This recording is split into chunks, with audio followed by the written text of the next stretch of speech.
O Conselho Nacional de Justiça decidiu afastar a juíza Gabriela Hart, ex-magistrada da Operação Lava Jato, e outros 3 integrantes do Tribunal Regional Federal da 4ª Região. A gente chama de Brasília a repórter Janaína Camelo. Janaína, qual a justificativa para esses afastamentos? Boa noite para você, bem-vinda. Muito boa noite, Thiago. Boa noite a todos que nos assistem aqui no Jornal Jovem Pan. Pois é, essa foi uma decisão monocrática do Corregedor Nacional de Justiça, que é o ministro Luiz Felipe Salomão, com base no resultado aí, no relatório final de uma correição que foi feita pelo CNJ na 13ª Vara Federal de Curitiba, que foi a responsável pela Operação Lava Jato, né? A gente tem até um trecho aí dessa decisão do ministro pelo afastamento cautelar, e ele cita que foram identificadas diversas irregularidades nos fluxos de trabalho, de investigações e ações penais da Lava Jato.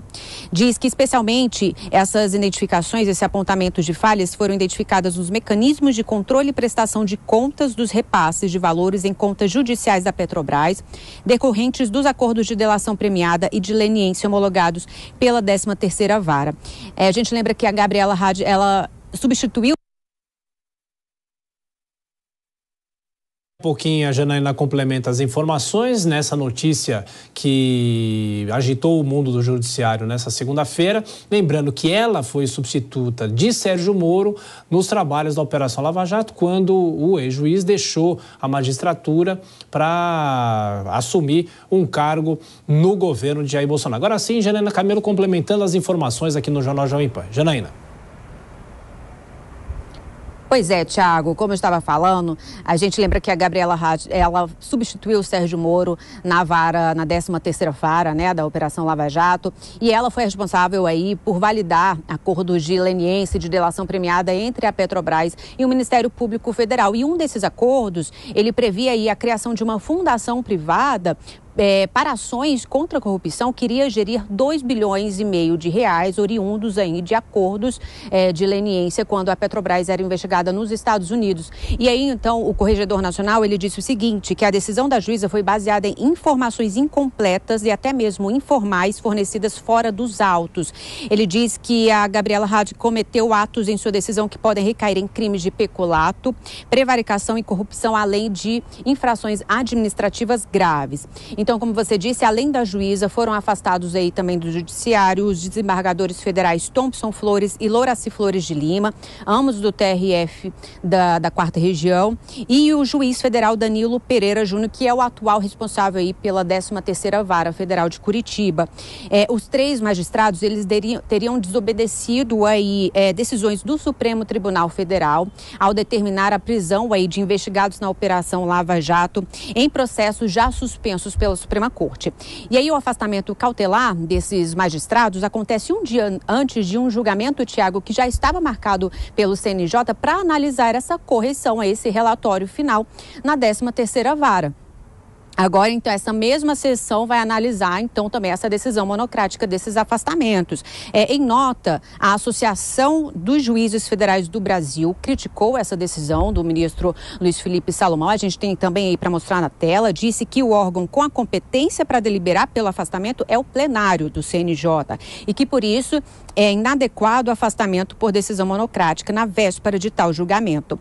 A entidade também alegou que os magistrados afastados possuem conduta ilibada, sem qualquer mácula nos seus currículos, sendo absolutamente desarrazoados os seus afastamentos. Quem também se manifestou, Thiago, foi Deltan Dallagnol, né, deputado federal cassado e ex-procurador, quem coordenou a força-tarefa da Lava Jato. Ele chamou aí a decisão de constrangedora e, segundo ele, desprovida de fundamentos, que passa a mensagem de perseguição política.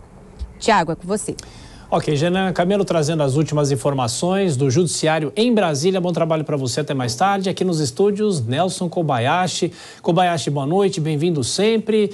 E são inúmeros aspectos dessa decisão. Primeiro, se é uma decisão correta ou não, por ser monocrática, há muita crítica. A própria JUF está falando em relação a isso, que teria que ser o plenário do CNJ para deliberar isso. Qual é o aspecto dessa decisão que chega a surpreender o mundo jurídico nessa segunda-feira? Bem-vindo mais uma vez. Muito bem, boa noite, Thiago, boa noite a toda a audiência do Jornal Jovem Pan. A gente precisa deixar claro inicialmente, Thiago, que no âmbito do CNJ, que é o Conselho Nacional de Justiça, qualquer decisão que tenha essa natureza cautelar, como é o caso, uma decisão de urgência, como é o caso que afasta os magistrados citados das suas funções, qualquer dessas decisões é também submetida em uma pauta seguinte a ser agendada pelo presidente do Conselho para que todos os demais votem, ou seja, esta decisão será votada, imagino que nas próximas sessões, pelos demais conselheiros do CNJ. Então, essa decisão monocrática vai se tornar uma decisão colegiada, seja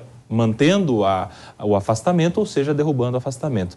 Há muitas questões que envolvem essa decisão do CNJ. A primeira delas é uma curiosidade. Esse processo disciplinar contra os magistrados estava parado há um bom tempo, cerca de 2 anos, e inclusive com 8 votos favoráveis ao arquivamento. Ou seja, o caminho que o CNJ estava tomando era no sentido de não dar seguimento, de não responsabilizar ninguém. E agora, depois de 2 anos, é que o debate voltou à tona com a retomada do julgamento pelo conselheiro corregedor, que é inclusive ministro do Superior Tribunal de Justiça, e agora, dessa forma, com o afastamento.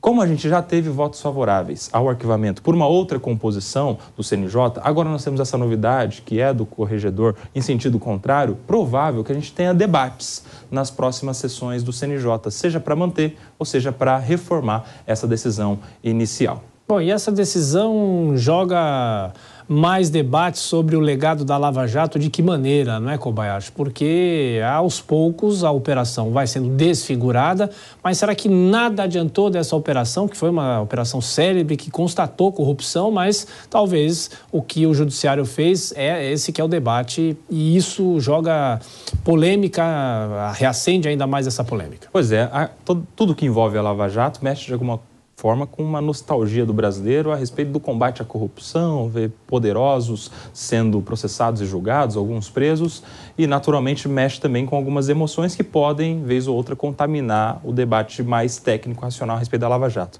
É fato que, ótimo, que se processe e julgue qualquer tipo de corrupção, seja quem for o corrupto investigado.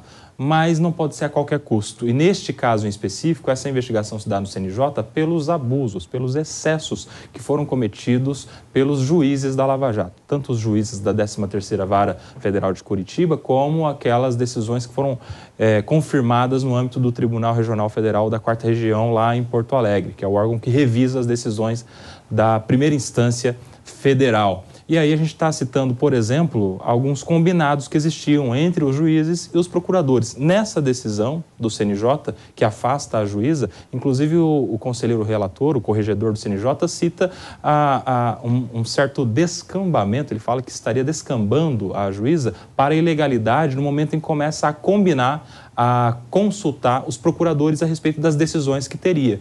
E esse é um exemplo claro do que contaminou a Lava Jato, que é a parcialidade. Não pode o juiz da causa ceder tanto a ponto de consultar o acusador, consultar uma das partes.